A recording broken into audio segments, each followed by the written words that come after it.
Reiknaðu hornin x, y og z. Við erum hérna með hring og ég veit sumt af þessum hring, ekki allt. Ég get hins vegar fundið út það sem vantar upp á hann og þá get ég nýtt mér að finna hornið z og hornið y því þetta eru ferilhorn og ég get nýtt mér þá reglu að ferilhorn er helmingi minna en boginn sem það spannar.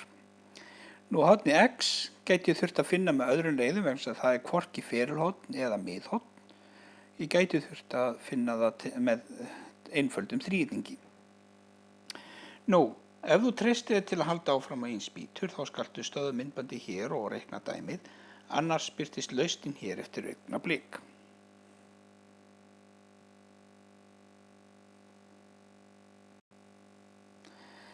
Nú, ég hef sett hérna upp þessa reglu með ferilhorn að ef hornið er ferilhorn þá er boginn sem það spannar tvöfalt stærri heldur en hornið sjálft.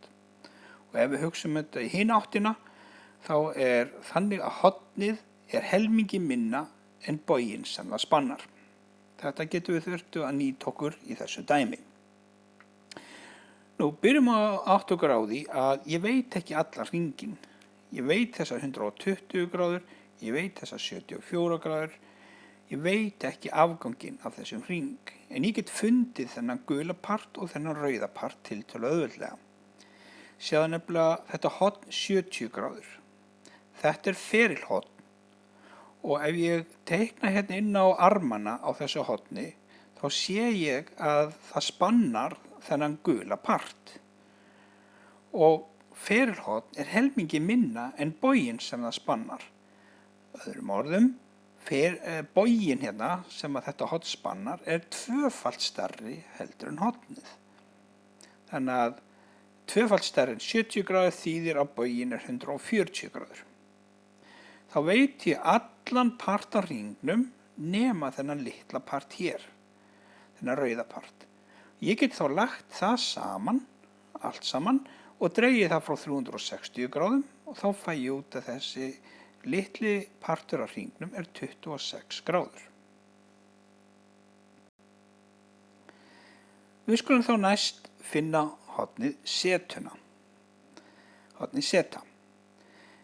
Það er ferilhorn, þannig að ef ég teikna inn á armana hér með þessu rauða, þá sé ég að þetta horn spannar þennan boga hér frá þessu horni hér, þessar 120 gráður en líka þessar 26. Samtals er þetta horn z að spanna 146 gráður. Og að því að hornið z er ferilhorn þá er það helmingi minna en boginn sem það spannar, eða 73 gráður. Við skulum þá næst finna y.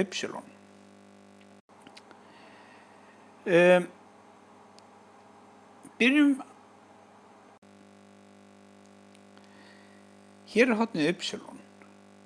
Gerum eins, það er litum armana sem þetta horn myndar. Þá sé ég að þetta horn spannar þessar 74 gráður en líka þessar 120 gráður. Þannig að samtals er þetta horn að spanna 194 gráður.